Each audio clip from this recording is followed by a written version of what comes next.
Chapter 13. Throne of the Sea. Shafts of sunlight speared downwards from the distant surface, illuminating the throne of the sea in a bluish light.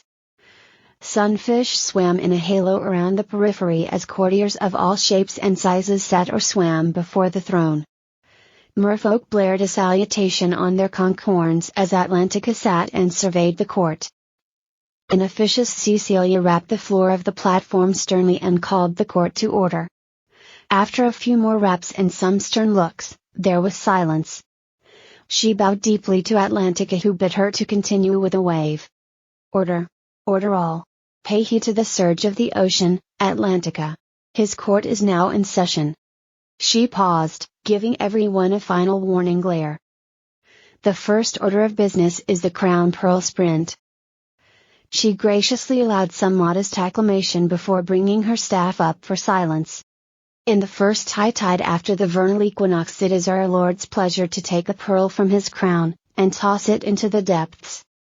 Those who have the medal are invited to swim after it, and return it to the throne. Is there one who has done this?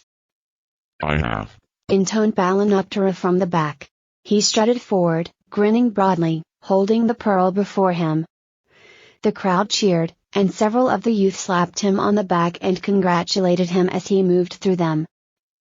He was brought up short by the staff of the Cecilia, who stared at him, nonplussed. She looked over to Atlantica, who beckoned him forward. "You have leave to approach the throne," she said, formally, raising her staff. Balanoptera swaggered forward, and bowed deeply before his father. "You have done well, my son," he said, placing his hand on Balanoptera's head. "It brings me joy that you have excelled above your peers in this feat." He lifted his hand. Balanoptera stood, and proffered the pearl.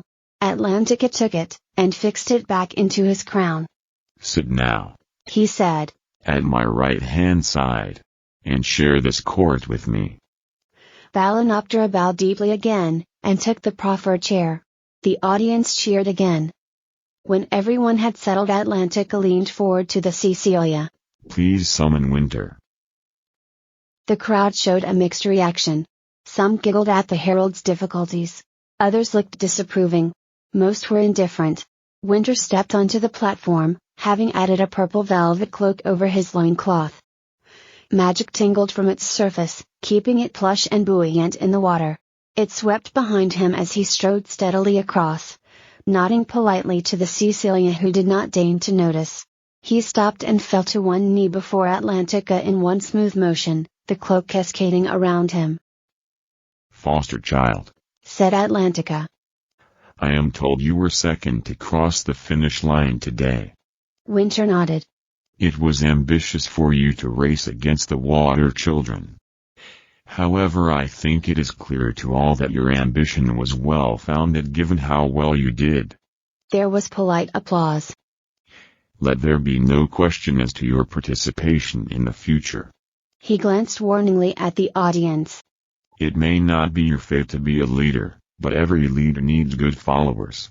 Please join our court at the right hand, of my right hand." He smiled at his own joke. A chair was brought and put to the right-hand side of Balanoptera. Winter bowed deeply once more to Atlantica, nodded to Balanoptera as he passed, and took his seat. "In any event, the next matter before us concerns you." Atlantica nodded to the herald once more. The Cecilia concentrated once more. The court of Lord Atlantica summons before it. She drew breath. Devonshire Beth Sefer Lindrixlin Night Whisper Trillium Intermundia.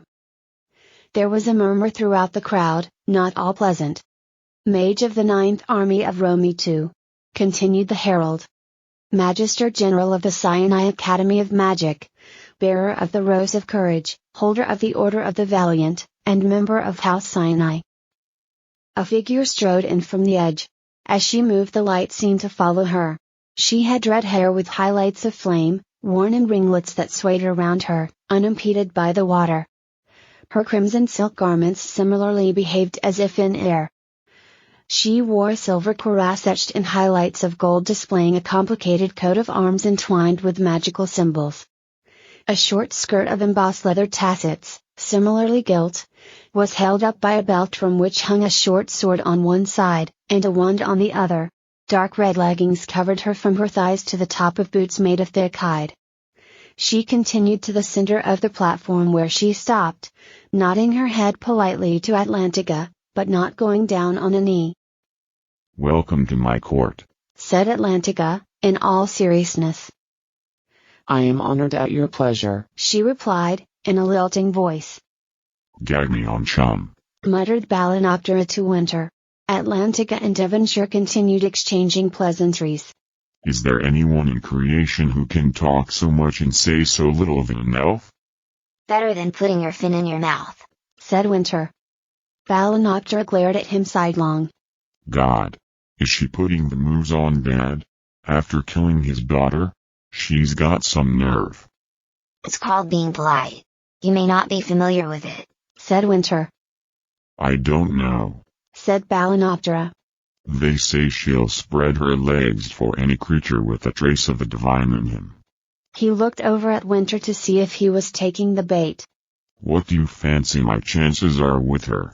How could a slut like that resist a catch like me? I'd say she spends most of her time between these visitations fantasizing about me." "Go for it," said Winter, to Balanoptera's surprise. "She likes them big and stupid. Better yet, let's double date. While you're tapping her, I'll squeeze Actinite area. She's been giving me come hither looks over your shoulder for months now. I'll give her the release you aren't up to."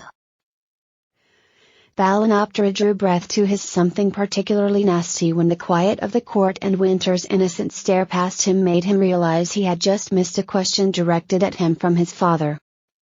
Winter, his face neutrally attentive, met his mother's eyes.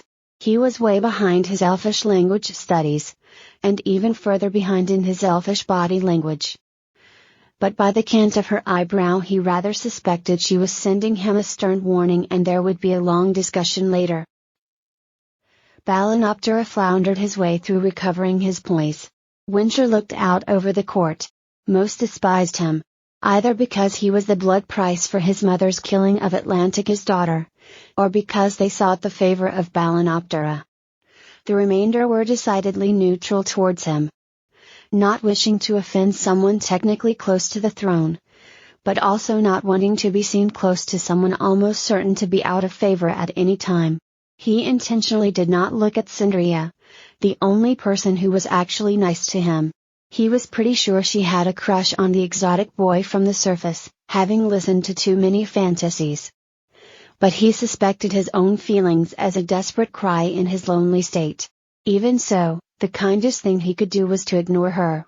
Anyone showing any favor for him became the butt of Balanoptera's crude ambitions, and he would not wish that on anyone. The court continued on, as expected.